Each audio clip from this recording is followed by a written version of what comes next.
평안하십니까? 요한복음 14장 펴시겠습니다.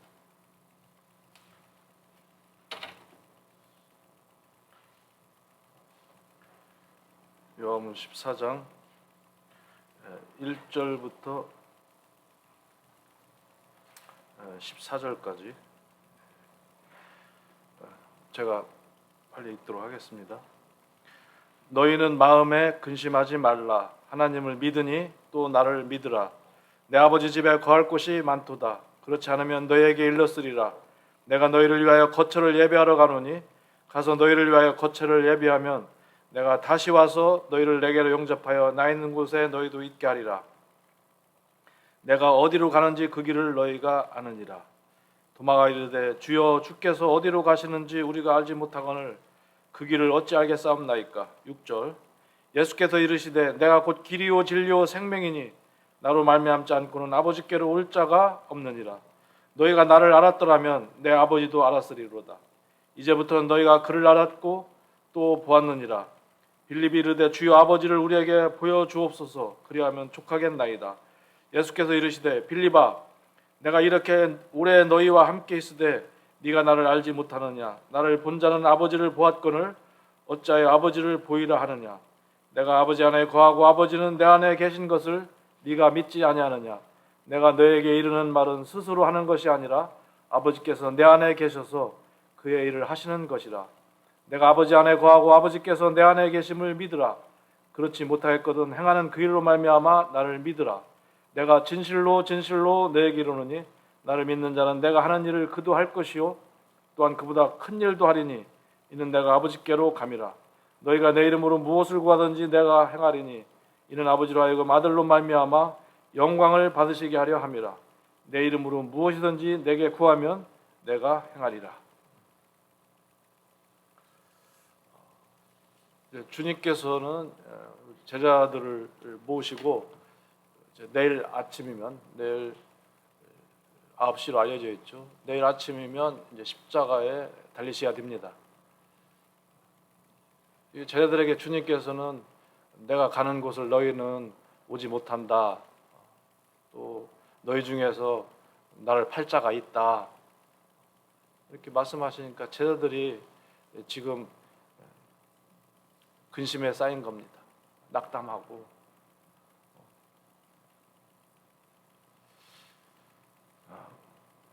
제자들이 예수님을 믿지 않는 믿음이 없어서 그럴까요? 13장에 보시게 되면 제자들을 향해서 가룟 유다를 제외한 11명의 제자들에게 주님이 뭐라고 말씀하시죠? 너희들은 이미 목욕하였다. 너희들을 믿는다. 주님이 아주 증언을 하셨어요. 아주 확증해 주셨어요. 믿음에 대해서 주님이 아주 말씀으로 도장을 팍 찍어줬다 그 말이에요. 그런데 어찌하여 주님이 이제 내가 너희를 위해서 거처를 예비할 테고 다시 와서 너희를 데려온다고 말씀하시는데도 왜 이렇게 두려워하고 있을까? 요지는 요한복음 14장에 주님께서 하시고자 하시는 요점은 무엇일까요?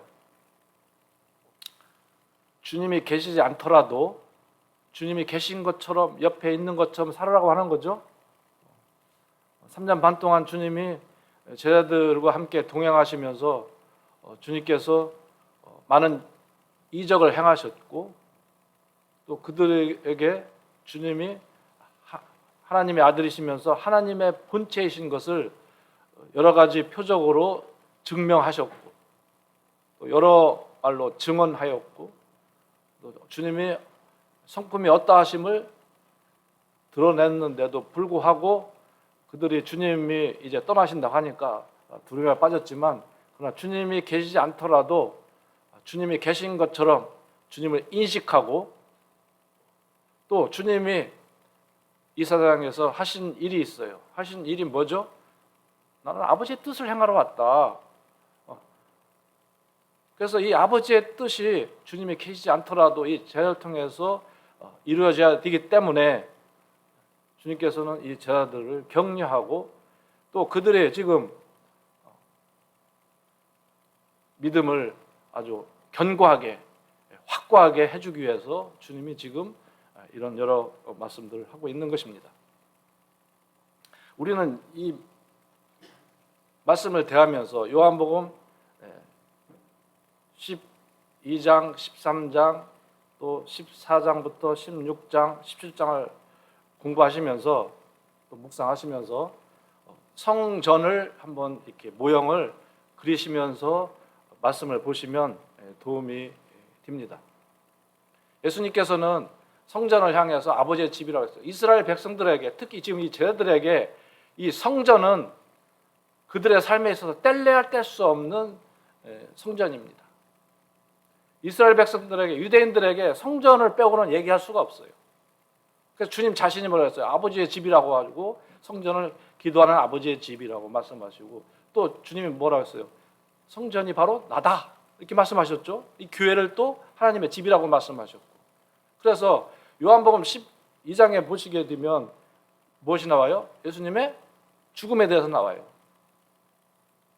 그래서 마리아가 이제 향유옥합을 깨뜨려서 장사 지내는 그 예식을 하잖아요.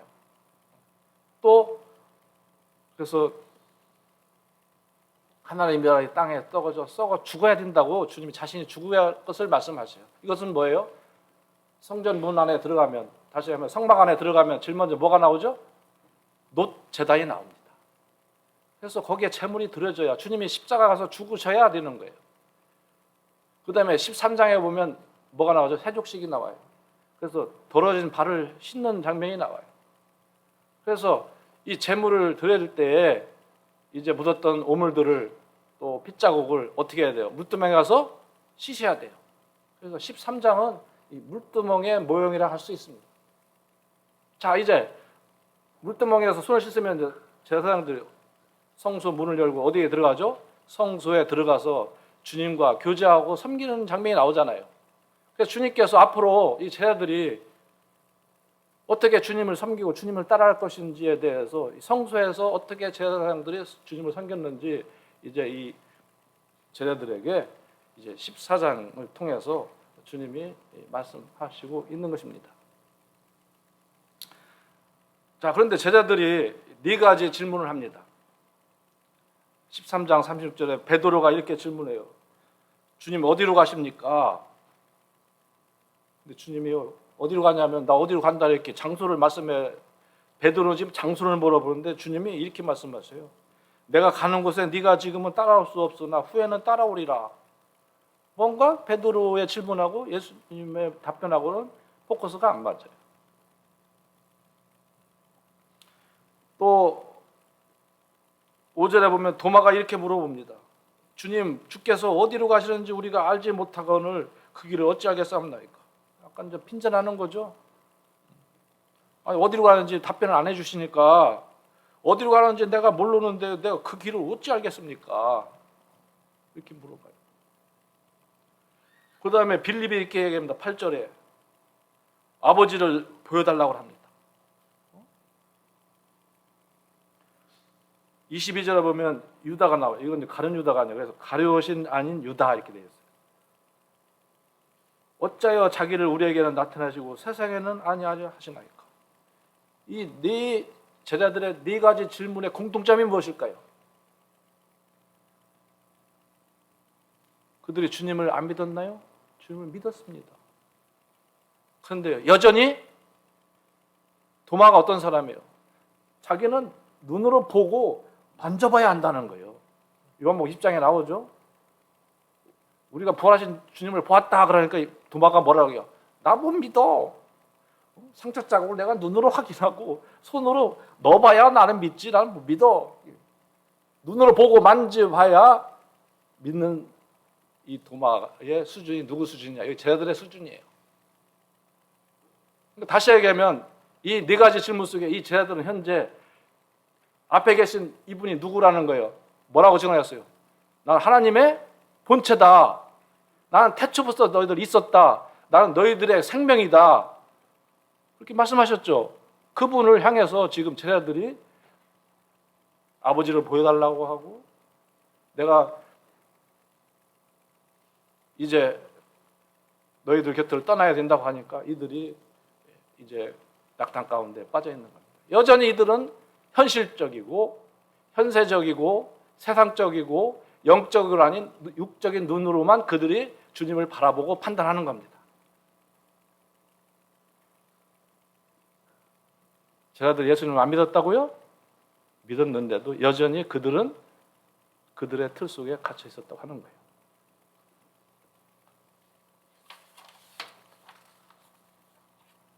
주님이 이제 1절에 가면 너희는 마음에 근심하지 말라. 하나님 믿으니 또 나를 믿으라. 이 제자들은 주님이 떠나신다니까 두려운 거예요. 아기들은 부모님 안 떠나려고 하죠. 부모님이 떨어지면 아주 그냥 가만히 있지를 못하죠. 저도 어릴 때 경험이 어머니가 어디 동구 밖으로 나가시면 나를 버리고 나를 버리고 어디 가시는 것 같더라고. 울며 불며 따라가는 경험이 있어요. 또 종갓집에 제 조카 보니까 엄마 화장실 가면 화장실까지 따라가면서 울더라고. 응? 요새 하민이 안 그래요 이제? 다 커서 이제 안 그러나? 하민이도 엄마 안 떨어지지? 왜? 엄마 떨어지면 불안한 거예요. 근데 이제 점점점 이제 성장하면서 이제 그런 분별이 생기니까 어떻게 하죠? 상우야 나 장례전 갔다 오마. 그러면 아유 어머니 잘 다녀오세요. 어머니 눈 오실 때 눈이 빠게 기다리죠. 왜? 손에 눈가사탕이라도 하나 얻어먹으려고. 그죠? 날 버리고 도망간 것이 아니라 뭐라고요? 나를 위해서 뭔가 사갖고 오실 것이다. 기대감이 있다는 거예요. 그래서 주님이 말씀하시는 걸 잘 보세요. 마음에 근심하지 말라. 하나님을 믿으니 또 나를 믿으라. 이 말씀하시는 걸 쭉 보면요, 새로운 말씀이 아니에요. 평소에 보여주셨고 말씀하셨고 증거하였던 말씀들을 반복해서 하시고 강조하셔요. 여기서 우리가 뭘 배워야 되겠습니까? 하나님의 말씀은 그래서 우리가 어릴 때부터 암송하는 게 필요하고 묵상하는 게 필요하고 말씀이 내 속에서 역사하도록 하는 게 필요한 것이지 내가 무슨 새로운 것을 많이 발견하는 게 중요한 게 아니에요. 쟤네들이 몰라서 그러는 게 아니에요. 마음이 어두워지고 눈으로 보면서 눈으로 볼 수 없는 영안을 가졌기 때문에 지금 주님을 제대로 못 보는 거예요.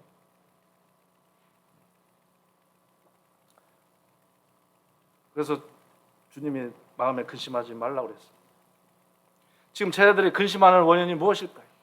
이것은 주님답게 제대로 다시 한번 온전한 믿음으로 주님을 볼 수 없었기 때문입니다. 그건 주님을 경험했는데도 불구하고 3년 반 동안이나 주님의 어떠하심을 알았음에도 불구하고 주님에 대해 어떤 분인지 온전하게 알지 못했기 때문에 근심하였던 것입니다. 그래서 주님이 그들에게 이렇게 약속하세요. 세 가지 약속을 하십니다. 2절에 보시면 내 아버지 집에 거할 곳이 많은데 내가 너희를 위하여 뭐예요? 거처를 예배하러 간다 그랬어요. 첫 번째는 뭐라고요? 너희들 거할 집을 내가 만들기 위해서 간다. 예배하러 간다. 두 번째는 그 거처를 예배하면 내가 반드시 오신다는 거예요. 왜 이단이 생기고 왜 믿음이 흐려집니까? 하나님의 약속을, 주님의 약속을 붙들지 못해서 오는 거예요. 그러니까 주님의 말씀을 계속해서 거듭해서 강조하시는 거예요. 그래서 저는 주일학교 교사 출신이기 때문에 그래서 어릴 때부터 아이들에게요, 말씀은요 뼈에 박히도록 말씀을 하셔야 돼요. 그러니까 아침에 학교 갈 때도 가정에서 금년에 세운 목표와 말씀이 있으면 그걸 외워서 아침에 학교 갈 때에도 손을 붙잡고 기도해주면서 너 이 말씀 기억하고 학교 가야 된다고 얘기해줘야 돼요. 저는 제 아내에게 고민한 거였어요. 아들이 아침에 학교 갈 때면 암송을 시켰어요. 너희가 먹든지 마시든지 무엇든지 하나님의 영광을 위해서 하라. 이거 읽고 가라. 너 학교 가서도 이 말씀 기억해라. 귀가 딱 쨍해야 되도록. 그 원석이가 이런 얘기를 해요. 나는 중국에 갔더니 나는 우리 아이들 유학 보내고 싶은 마음이 없습니다. 왜? 거기서 나가서 부모 곁을 떠나서 사는 거 보니까요, 엉망진창인 게. 자기도 그런 유혹을 많이 받는다는 거예요. 그런데 어릴 때 입었던 이 말씀이 자기 양심을 팍팍 찔른다는 거예요. 먹든지 마시든지 무엇든지 하나님의 영광을 위해서 해라. 쟤들에게 지금 살아있는 말씀이 역사가 지금 없는 거예요. 그래서 이 제자들이 지금 근심하고 있는 것입니다. 그리고 주님이 세 번째 뭐라고 했어요? 내가 너희를 영접하겠다.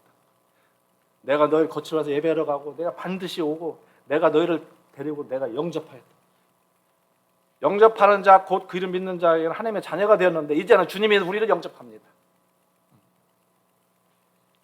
동의하십니까? 지금은 우리가 주님을 영접했는데 주님이 이제 가셔서 우리를 영접할 준비를 하고 계시다 그 말이에요. 왜? 주님이 내 안에 내가 주님과 연합되었기 때문에. 이건 주님의 사랑입니다. 주님의 주권입니다. 주님의 약속입니다. 이건 변할래 변할 수 없는, 이건 확실한, 이미 승리한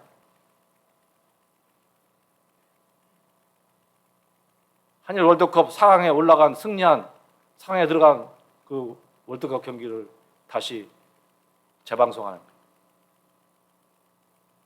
믿으십니까? 우리는 지금 그 약속 기다리고 사시잖아요. 그래서 오늘 드리고자 하는 말씀은, 이 온전한 믿음이 없을 때는 마음이 근심하게 됩니다. 그런데 온전한 믿음은 어떻게 한다고요? 마음에 근심하지 않습니다. 온전한 믿음은 마음을 근심하지 않게 해줍니다. 이제 또 하나는 도마가 이렇게 얘기합니다. 주께서 어디로 가시는지 우리가 알지 못한다. 그러니까 주님이 이렇게 말씀하세요. 6절에 내가 곧 길이요 진리요 생명이다. 우리가 잘 아시는 말씀이에요. 자, 주님은 현실적인 사람이라고 했어요. 그리고 눈으로 보고 만지는 것을만 자기는 믿겠다고 한 사람이에요. 그래서 그렇게 주님 앞에 물어봤어요. 그렇게 얘기했습니다.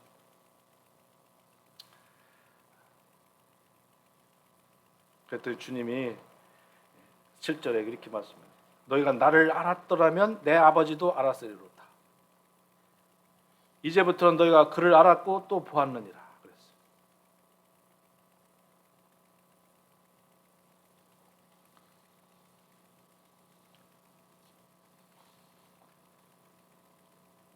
제가 도마는 지금 주님을 보면서도 주님의 인격과 주님의 사역에 대해서 주님의 어떠하심에서 제대로 알지 못했어요. 언제 제자들이 주님에 대해서 온전히 아는 눈이 떠지기 시작했죠? 누가복음 끝에 보시면 엠마오로 가는 길에 제자들이 주님 옆에 있어도 못 알아봐요. 예수님의 육신의 동생도 주님과 함께 30여 년이라는 말이 좀 어폐가 있네요. 예수님보다 나이가 어리니까. 어쨌든 간에 10수년을 예수님과 함께 살았는데도 하나님의 아들인 걸 몰라요. 죽으신 다음에, 주님이 죽으시고 부활하신 다음에 깨닫게 되잖아요. 누구의 도움으로 인해서? 오순절 이후에 성령님께서 강림하셔서 성령님의 도우심을 통해서 깨닫게 되죠. 이제 지금 현재 이 제자 중에 이 도마의 수준은 주님을 정확하게 몰라요. 주님이 말씀하셔요. 내가 길이다. 그래서 이 길이라는 것은 아버지 집에 가는 경로이자 방법입니다. 제자들은 지금 자기들이 믿고 따르고 있는 그 주님께서 바로 아버지께로 가는 길이며 진리며 생명인 것을 미처 모르고 있었습니다. 그러니까 자기가 지금 주님을 믿고 아버지께로 지금 향해서 지금 가는 길이잖아요. 그런데도 모른다는 거예요. 그 길을 가고 있는데도. 주님이 내가 곧 길이요 진리요 생명이라고 했습니다. 자, 나는 뭐뭐이다. 요한복음에 7가지가 나온다고 그랬죠. 한번 복습해 볼까요? 첫 번째가 뭐였죠? 나는 주님 뭐라고 말씀하시죠? 나는 뭐뭐이다. 나는 생명의 떡이다. 또 나는 생명의 빛이다. 또 나는 문이다. 나는 선한 목자다. 나는 부활이요 생명이다. 그리고 오늘 배우는 내가 길이요 진리요 생명이다. 그리고 15장에 뭐가 나와요? 나는 참 포도나무다. 7가지 주님이, 그래서 주님은요 자신을 드러내실 때 설명하려고 하지 않아요. 나를 이렇게 알아달라고 그렇게 홍보하지 않아요. 주님은 창조주예요. 창조자입니다. 하나님이십니다. 그래서 선포하셔요. 이 하나님의 권위예요. 또 빌립도 이렇게 얘기하죠. 8절에 아버지를 보여달라고 하죠. 빌립의 경우도 주님 말씀을 듣는 데 있어서 도마보다 나은 것이 없었습니다. 그도 영적으로 눈을 주님 볼 수 있는 영안이 없었어요. 육체로만 봤습니다. 그래서 주님께서 바로 하나님이신다고 그렇게 말씀하시는데 불구하고 깨닫지 못했어요. 우리 주님이 어떠한 분이신지, 주님의 신분에 대해서, 하나님의 본체이신 이 주님을 이 빌립도 볼 수가 없었습니다. 다시 하면 분별의 눈이 없었어요. 그래서 온전한 믿음이 없을 때는 주님이 어떤 분이신지 이게 분별을 못한다는 거예요. 역으로 얘기하면 무슨 얘기예요? 그래서 온전한 믿음은 주님의 일을 또 분별할 수 있는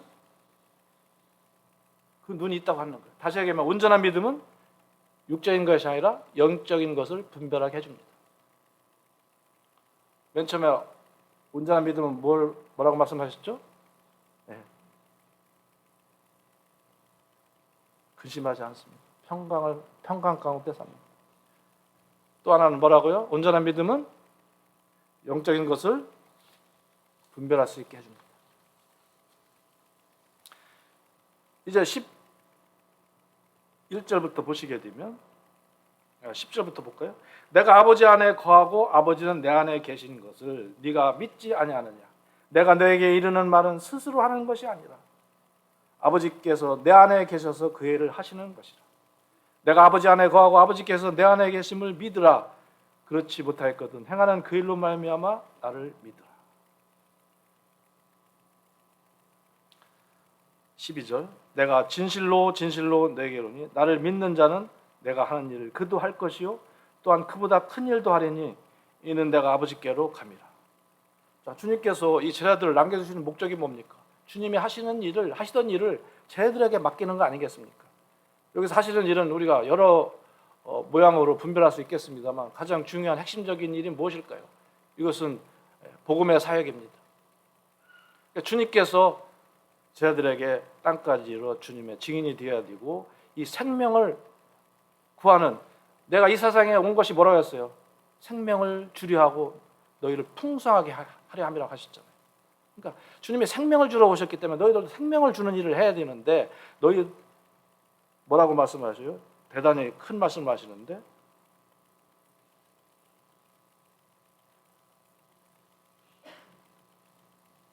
12절에 보면 내가 하는 일을 그도 할 것이요 또한 그보다 큰 일도 하리니 이는 내가 아버지께로 감이라.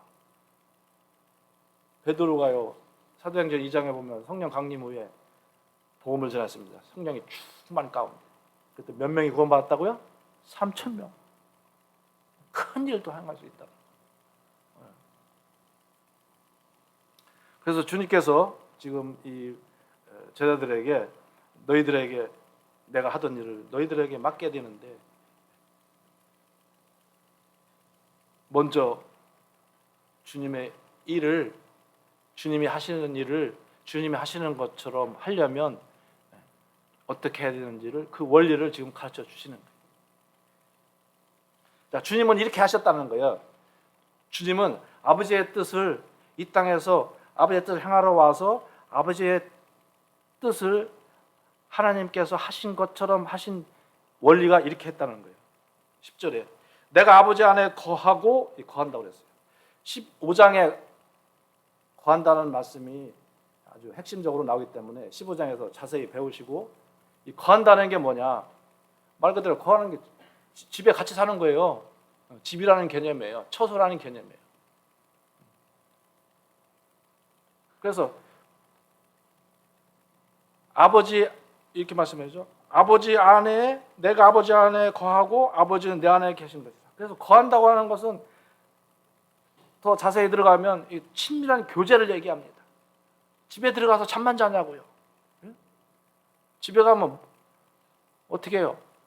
교제하잖아요. 주님이 우리를 왜 만드셨어요? 교제하고자 만드셨잖아요. 주님이 왜 다른 피조물에 대해서는 그런 용어를 안 쓰셨는데 왜 사람에게만 당신의 형상대로 만들었다고 했을까요? 뭐가 통해야지, 그죠? 주님과 교제하고 싶어서 형상대로 만들었어요. 근데 로봇으로 만들지 아니하시고 임의대로 할 수 있도록, 다시 말해 자유의지를 가지고 섬길 수 있도록, 자원해서 섬길 수 있도록 그렇게 만드셨어요. 그래서 주님께서 이렇게 말씀하셨어요. 10절에 내가 아버지 안에 거하고 아버지는 내 안에 계신 것을 네가 믿지 아니하느냐. 내가 너에게 이르는 말은 스스로 하는 것이 아니라 아버지께서 내 안에 계셔서 그의 일을 하시는 것이야. 주님 안에 아버지가 계시고 아버지 안에 주님이 계신데, 주님 안에서 아버지가 일을 하시는 것은 거하면 된다는 거예요. 다시 하면 친밀한 교제, 사랑의 끈끈한 관계를 유지했을 때에 거기서 아버지께서 일을 하시더라는 거예요. 이 원리가 우리에게 동일하게 적용되는 겁니다. 내가 주님 안에 거하고 주님이 내 안에 거합니다. 동의하십니까? 주님 안에 있다고 하는데 그리스도 안에 있죠. 그러면 다시 얘기하면 주님의 일을 하려면, 주님이 하신 약속의 말씀들이 내 안에서 이루어지려면, 내 안에서 주님께서 아버지의 뜻을 이루는 것처럼 주님의 우리에게 선한 일을 목적을 위해서 우리를 부르셨기 때문에 주님의 선한 일을 우리를 통해서 하시려면, 우리를 통해서 주님의 성품이 나타나려면 어떻게 된다고 하는 거예요? 주님 안에 거해야 된다고 하는 거예요. 거한다는 게 뭐라고요? 주님과의 친밀한 교제, 사랑의 교제, 이것이 되어야 된다고 하는 거예요. 그래서 11절에 보면 내가 아버지 안에 거하고 아버지께서 내 안에 계심을 믿으라 그랬어요. 내가 아버지 본체이지만 사람의 모양을 가지고 이 땅에 와서 내가 아버지의 뜻을 이루기 위해서 내가 어떻게 했느냐? 내가 아버지 안에 가고 아버지가 내 안에 거하게 함으로써 했기 때문에 너희도 동일하게 이런 원리를 따라 행하라는 거예요. 이것을 믿으라고 하는 겁니다. 12절에 내가 진실로 너에게 이르노니 나를 믿는 자는 내가 하는 일을 그도 할 것이요 또한 그보다 큰 일도 하려니 이는 내가 아버지께로 감이라.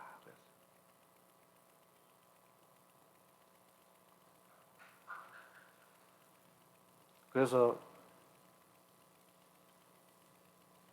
이 친밀하게 교제하는, 이 사랑의 관계를 유지하는, 이 거한다고 하는 의미 뒤에 이제 뭐가 나와요? 도회사 성령님이 쭉 나오죠. 거한다고 하는 것을 이제 풀어서 또 다시 한번 말씀드릴게요. 뭐라고 했죠? 거한다고 하는 게 내가 주님 안에 거하고 주님이 내 안에 거한다는 삶이 뭐라고요? 네, 친밀한 교제, 사랑의 교제, 주님을 사랑하기 때문에 하는 사랑의 동기에서 나오는 사랑의 교제. 이걸 더 풀어서 말씀드리면 성령 충만이에요. 성령이 내 안에 내주하시기 때문에, 내 안에 지금 주님이 내 안에 거한다는 건 지금 현재 내 안에 누가 계신 거죠? 성령님이 계신 거잖아요. 그런데 성령님은요, 내 안에서 활동을 하시려면요, 어떤 때 활동한다? 성령 기차는요, 세상 없어도 기차 레일 없으면 못 가요. 성령님은 해답을 드렸는데 뭐 없으면 활동 못 하신다? 예? 어디 위해서 활동하신다?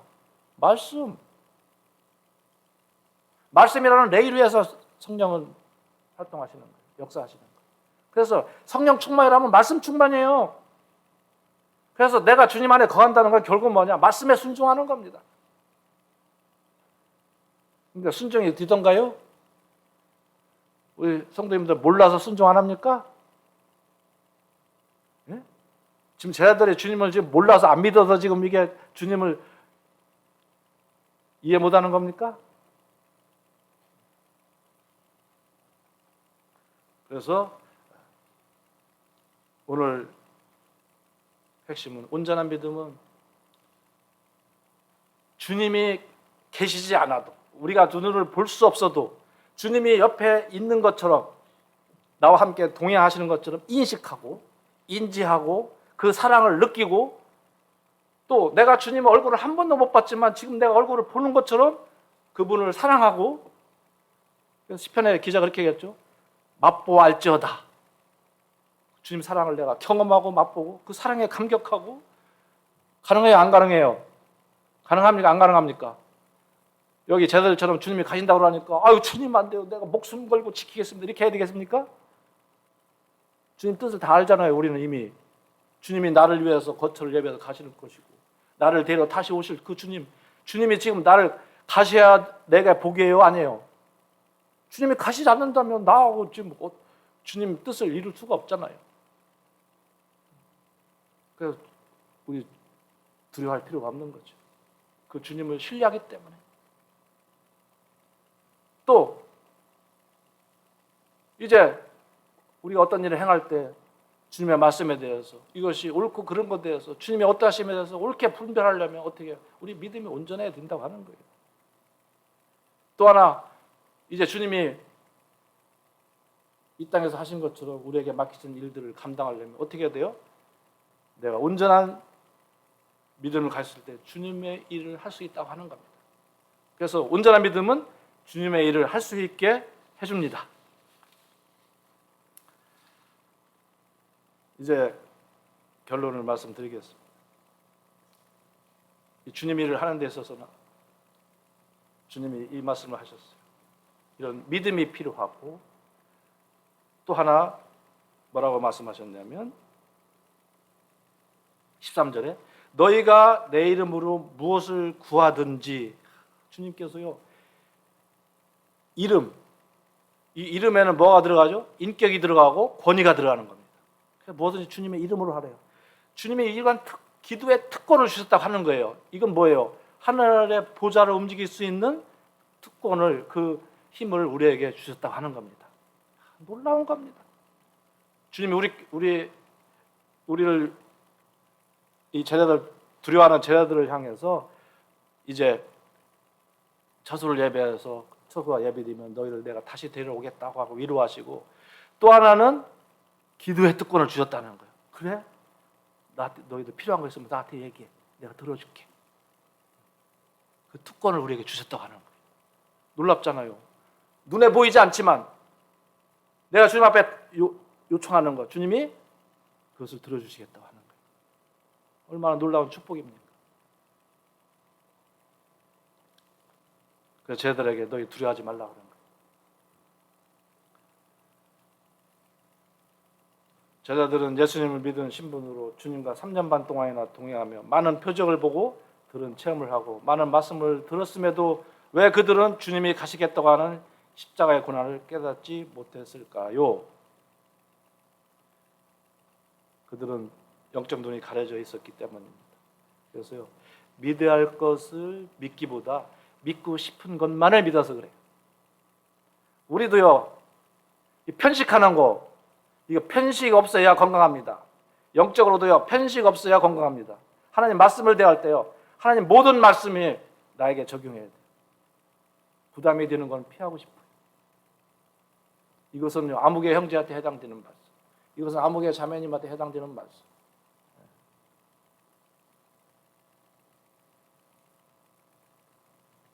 또 그들 마음이 둔했어요. 누가복음 24장에 보면 그 주님이 말씀하시죠. 그 엠마오 갈 때 제자들에게 마음에 더디 믿는 자들이요.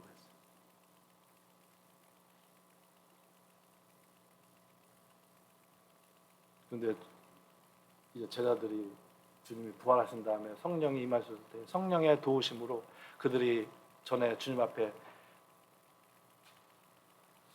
깨닫지 못했을 때 뒤돌아보면 뭐라고 할까요? 베드로가 내가 이제 떠나야 된다는 걸 베드로가 뭐라 했어요? 결코 내가 다른 사람 몰라도 내가 목숨 걸고 주님 지키겠습니다 했는데 했어요? 못했어요? 지켰어요? 못 지켰어요? 베드로가 나중에 그것을 깨달았을 때 뭐라고 했을 것 같아요? 아이고, 내가 참 무식했지. 그렇게 할 거 아니겠어요? 우리 성도님들 그렇죠?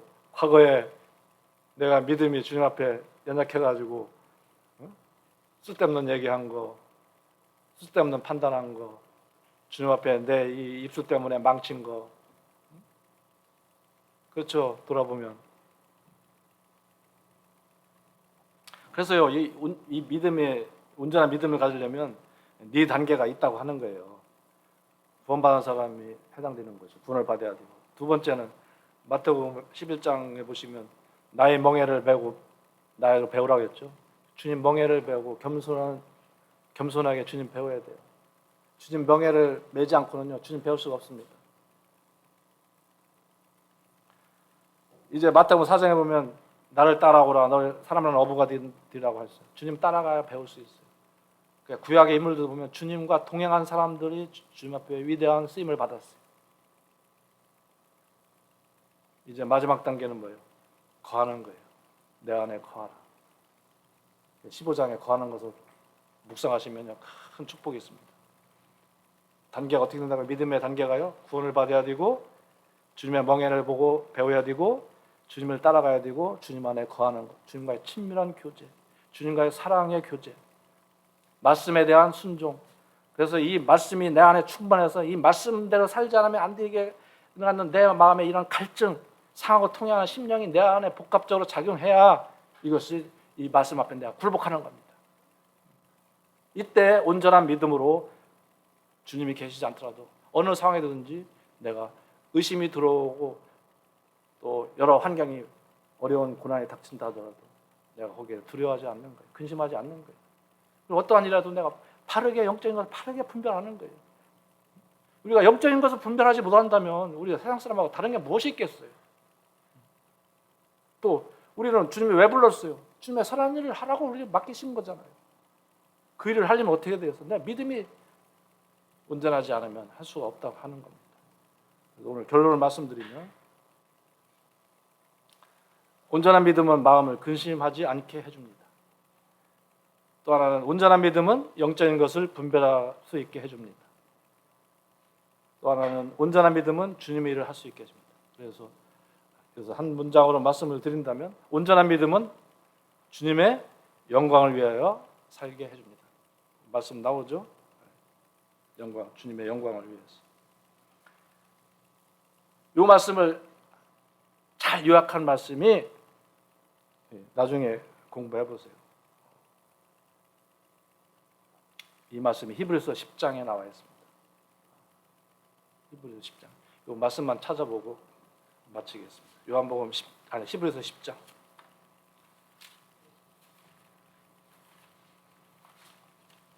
히브리서 10장.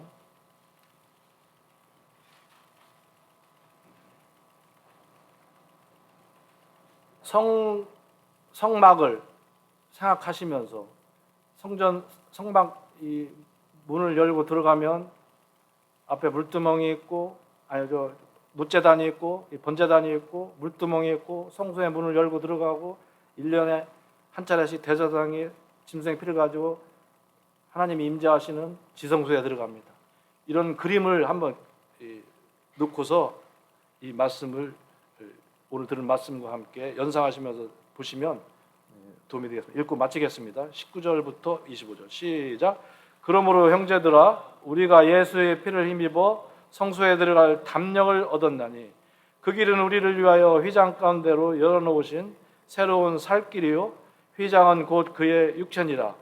또 하나님의 집 다스리는 큰 제사장이 계심에 우리가 마음에 뿌림을 받아 악한 양심으로부터 벗어나고 몸은 맑은 물로 씻음을 받았으니 참 마음과 온전한 믿음으로 하나님께 나아가자. 그래서 오늘의 말씀의 주제를 한 단어로 말씀한다면 온전한 믿음입니다. 주님 앞에 나갈 때는 온전한 믿음으로 나가는 것입니다. 우리 성도님들이 이런 교훈이 삶에 적용이 됐으면 좋겠습니다.